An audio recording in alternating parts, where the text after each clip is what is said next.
categoria primeira, agora na pista vem pra Jarino, tem o Wellington Sampaio, Wellington Fagundes, Diego Padilha e Leandro Bento de Sorocaba. Vai finalizando o piloto da bateria que acabou de chegar.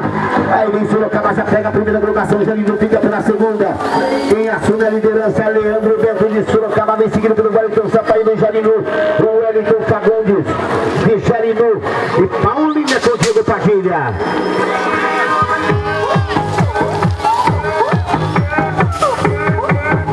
Aqui número 16, Cruiser, 40 anos mais. Quem já pega a primeira colocação é Newton José da Costa, Newton, lá de São Paulo, José Barbosa. Newton José da Costa, José Barbosa, André Vieira de Carapicuíba, Fabiano, Ricardo Luiz de Juntaí, Alexandre Peralta de São Paulo, Eduardo Campos, Newton José é o primeiro colocado, e Ricardo Luiz é o segundo, e a terceira colocação para José Barbosa do Rio Grande do Sul. Aí o piloto lá do Rio Grande do Sul prestigiando, já ficando para o Paulista. Newton é o primeiro, Jundiaí vem para a segunda, Rio Grande do Sul na terceira, São Paulo.